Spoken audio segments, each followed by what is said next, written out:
Hey besties, it's your girl Alessandria Lux, and I just wanted to make this video in a way, by the title you already know.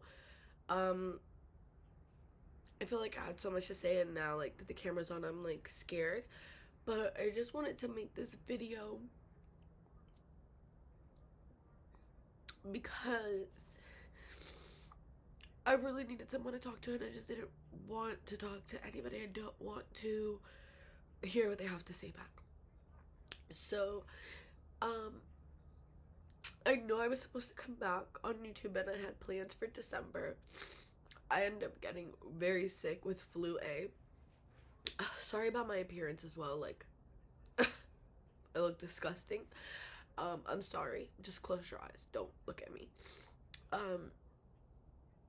I know I was supposed to come back in December. I had made a post. I really honestly don't even remember. I just know that I got really sick, and then I felt a little better, and I was able to go celebrate New Year's with my family. And then after New Year's, I got so sick again that I didn't get to leave my bed. I got out of my bed for the first time on January 6th. And this is where some of my guilt comes from a little bit.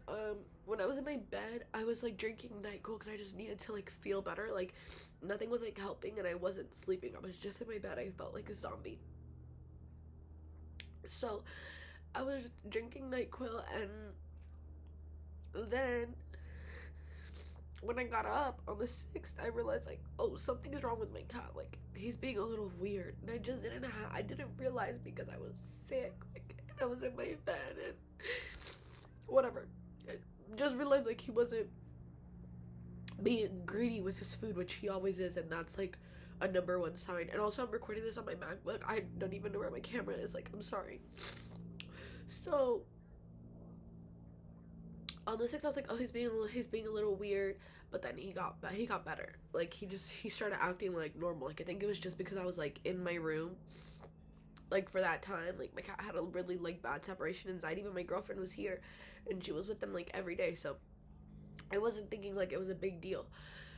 So then on the 7th, I noticed that he was like, I like picked him up, and I heard like you know when you're like kind of like sick, you have like a little wheezing cough. I noticed that, and I was like, uh-oh, like I gotta take him to the vet. So I was looking for vets, but by the time I had noticed that he had the wheezing, it was like late at night, and then nothing was open. So on the 8th, I put his bed in my room on this couch that is right behind. I put his bed on there, and I stayed up like all night because I was just like so worried. Like something inside of me was just like, you need to be worried. Like he never gets sick. Like, and like, you know, I was just sick, so I was like, I might have gave him the flu. Like, I don't know. So then on the 8th, I didn't go to bed. I went to bed at like 7 a.m. I woke up at 8 a.m. And I started calling vet offices, trying to get like an appointment, anything like that. Every place that I had called were like, oh yeah, we could see him the next day. Like, we're full. I called like 59 places all around my city.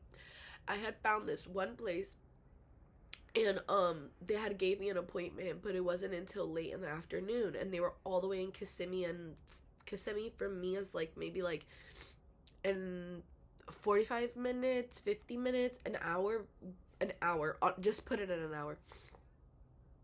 So I was just like, let me just try like this one more place. And I called this guy, I explained to him like what was happening, and he was like, oh, okay, like let me call you right back because we're dealing with a patient that has seizures right now. So the doctors are kind of busy with that, but if I can, I will squeeze you in. So then literally like 5 minutes later, he called back, and he was like, hey, can you get here like as soon as possible? And I was like, yeah, like I'm on my way. So I took him there. I don't want to talk about the experience at the vet because that's what makes me so angry. It makes me so angry, and it just makes me feel like I should have just went with the first place that I had found. I had an appointment, even if it was far, but I just didn't want to wait because I didn't know what was wrong with him, and I could tell like something was wrong. So we get there. We can talk about the vet experience in another video, but not right now. So we got there, whatever. I take him to my mom's house after, and the whole time he's just like laying down. He's not like moving, he's not being active, he's not doing anything. He's just laying down, like almost like gasping for okay. So you take him to my mom's house, and he like pops his head out of the carrier for her and like meows, and I'm like, oh my god, like he's gonna get better. Like they don't know what the fuck they're talking about at the vet. Like they don't know anything. And we probably like spend like an hour at my mom's house, and then I'm like, okay, like I'm gonna go to the because they said like he was like dehydrated as well. So I was like, okay, I'm gonna go to the PetSmart, and I went to the pet supermarket. And sorry, the screen kept going black, and I just want to make sure the video doesn't cut out. So we went to the pet supermarket, and I got like his favorite thing is like chicken and cheese. Like he loves chicken and cheese. So I got these little chewy things, CHUY, of chicken and cheese. Mind you, he hadn't eaten at all this day, and like Rowdy, he does not play with his food, honey. He will literally claw you to get to the chicken, to get to the food. So I got the chicken and cheese, I got bone broth, I just got so many things. And I was like, babe, before we go home, let me just try to give some to him, like right here, like in the parking lot. Like, let me see if he'll eat it. And bro, he ate both of the Chewies back. Like the Chewy pop things, he ate them up, and I was like, oh good, like he's eating. And I should have known right then and there. Like I should have known. I get home, and the situation's just getting progressively worse. Progressively worse. At like, I don't even know the time. I just know that at 11:40,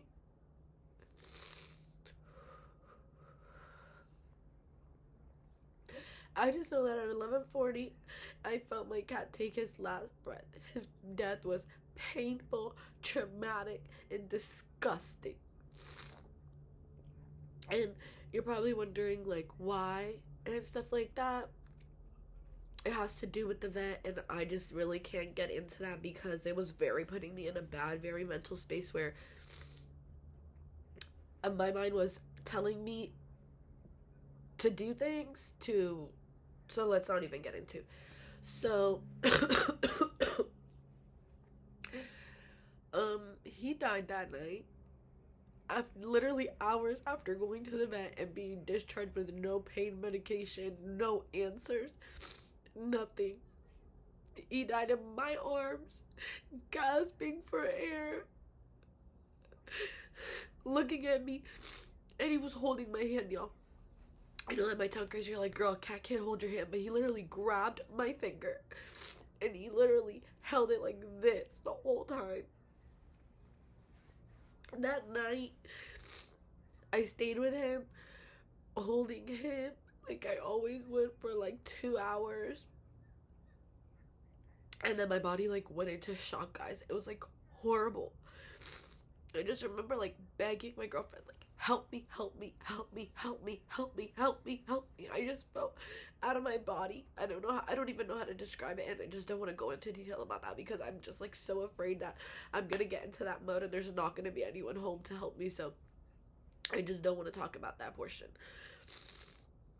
The next day, we went to my sister's house because it's another thing. Like, I'm like freaking out. I'm like, where am I gonna put my cat? Like, I'm not going to take him to the cremation and incinerate him on fire. And on top of that, they literally like wanted to, I don't know if this is like normal or whatever, they wanted to like cremate him with other animals, so you don't even know if what you're getting back is your animal. So I was like, oh fuck no, like I'm not doing that. And honestly, like when we went to the vet, this is like what I feel like I have to talk about in order for you to like understand. But whatever, just know that they gave me euthanasia papers and they just gave it to me like this.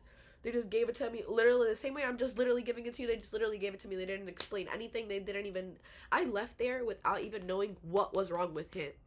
They basically just like stole my money. Like, that's the best way I can describe it.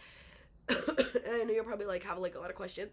And one day when I'm stronger about it, I will talk about it. But yeah, so I'm like, I don't know, like, what am I gonna do? Like, I don't have a house, there's nowhere for me to bury him, and the only option in my mind that was like safe and caring was to bury him, to eventually extract his bones. Originally, I had always thought like, oh, when my cat passes, I'm gonna taxidermy him. But that just wasn't possible. It was not in the possibilities of price range. It was not even like I had nowhere to keep him in, and I wasn't gonna keep him in my fridge, in my freezer. You know, like, that was just so inhumane to me. Like, I don't know what I thought. So we buried him at my sister's house. My girlfriend made the hole.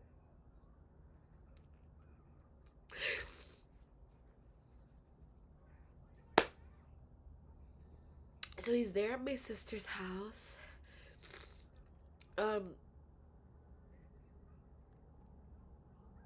So yeah, he's there at my sister's house. She tells me that the dogs, cause my sister has 3 dogs, 2 cats. She tells me that they visit him every morning. They run out there, and that brings me a little more peace of comfort. But yeah, so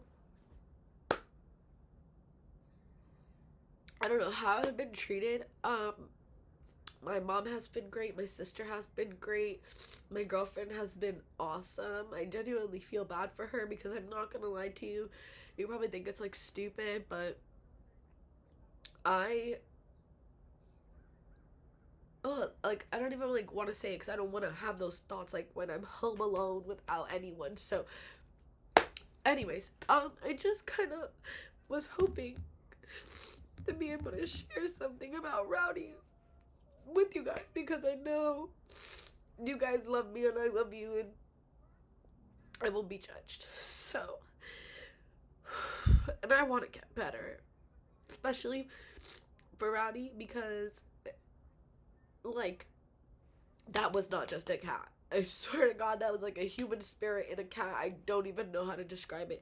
So yeah, I'm just gonna read this that I wrote to you guys, so you can know a little bit more about him. And yeah, so just please, don't judge me. Ooh.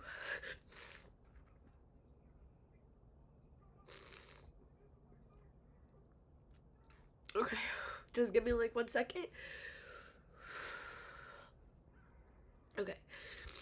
To my best friend, Rowdy, you don't understand how blessed I am to have you in my life.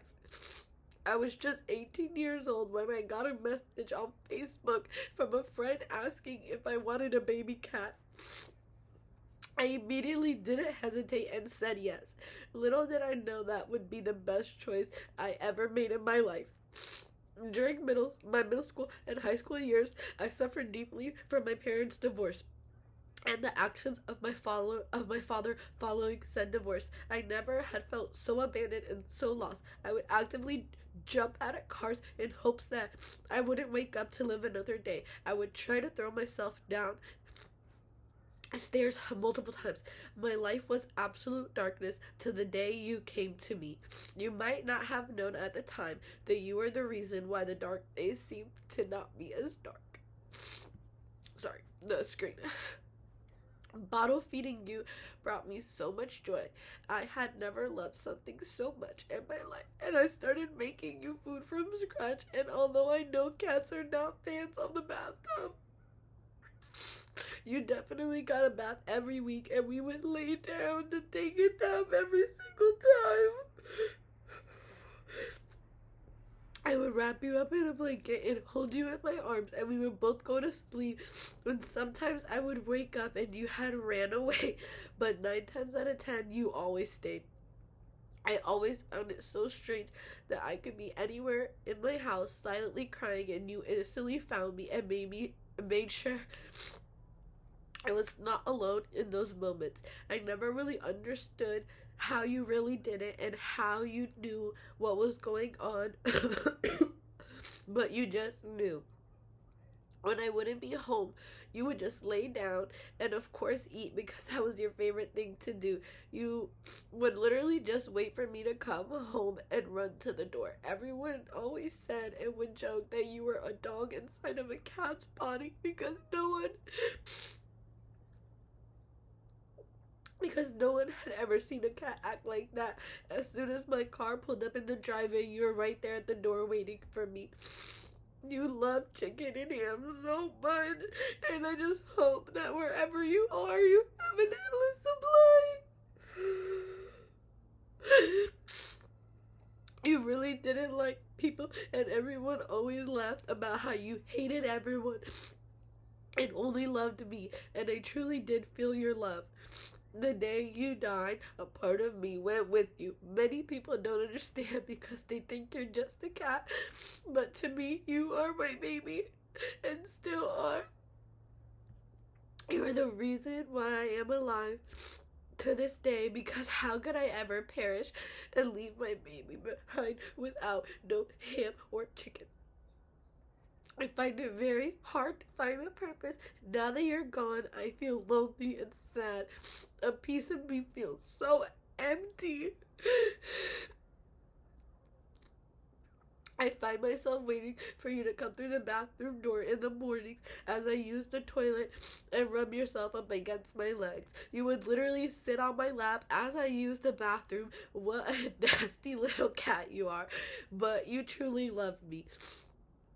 I find it difficult to deal with how you passed because it was extremely traumatic and something I want to erase from my memory, but the image just keeps flooding back. I feel guilty for taking you to that vet. I feel guilty for how you were treated. When you died, I held you just like mommy always did. I made sure that you were safe until we could bury you the next day. The hardest part was leaving you in the ground.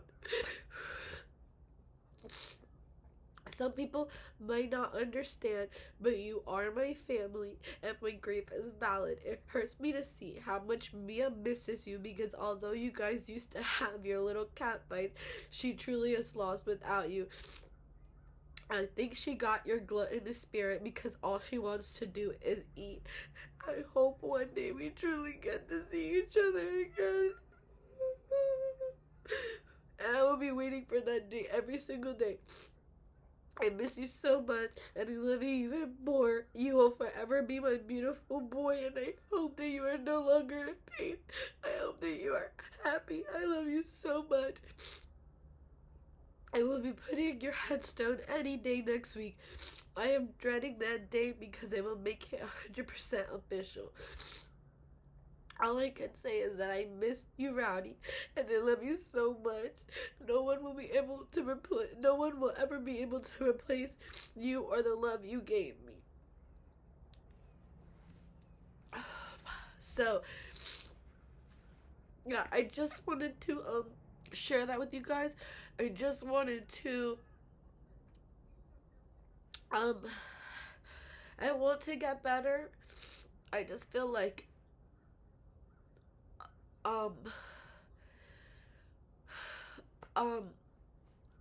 I just feel like when I feel empty, but I just feel like if I was to regress and I was just not to do what I'm supposed to do and get to, Rowdy would be so disappointed because he lived to make sure that I was okay. Like, it's so many more things that I can tell you guys, but that's like all I have left now, if that makes sense. So it just keep those close to me, and I've just been laying around my house. I haven't brushed my hair, I haven't brushed my teeth. My girlfriend thinks I'm showering, but I'm just standing in the water and just letting it run on me. So yeah, I need to get to um I rearranged my whole patio in hopes that Mia will come out here because she's very scared of the porch. They used to sit on these chairs right here. The chairs were together over here, and they used to sit on them like every day. And maybe Mia knew he was gonna pass away because on Christmas and stuff, my girlfriend caught them cuddling, and that just wasn't something that they did. My mind is just like trying to like, I don't know what my mind is trying to do, but yeah, I want to be back on YouTube because I feel like being on YouTube is like what's gonna keep me here. I feel like if I just keep staying at home and stuff like that, I'm just gonna not be the person that Rowdy built me up to be, honestly. So I'm not saying I'm coming back now. I don't know if you guys will even be here when I do come back. I do think I honestly I don't even know. I know that today's January 16th. So I do know that I spoke with my sister today, and she told me that she had ordered a headstone for him, and it's gonna come between the 21st and the 28th. So yeah, I'm kind of just like at home waiting for that day to come. I'm scared.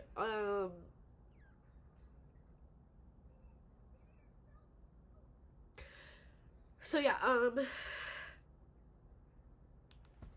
maybe I'll feel better when he has a headstone. But my mom and my sister, they decorated the little area last minute, like as much as they could, and it's beautiful. I love it. I just can't wait to be able, like, for 5 years to pass. I say I have to wait 5 years in order to take him out of the ground, and maybe have someone do something with his bones to like honor him.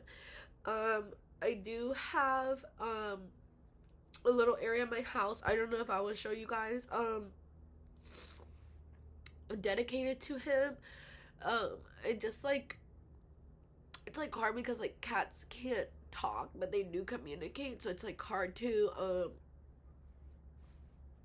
I don't know, hard because when people die, they're like, oh, I'm gonna come back to you as a butterfly, I'm gonna come back to you as this, but a cat really can't tell you that. So it's like I'm just like waiting for a sign, waiting. I feel like I got two, but like sometimes you just want like a sign that is like boom. So I hope he sends me one soon. I hope to be better. I'm gonna probably shower today because I probably not probably, I do stink. Maybe showering will help me feel better. But yeah, I love you guys, and that's it. I'm sorry.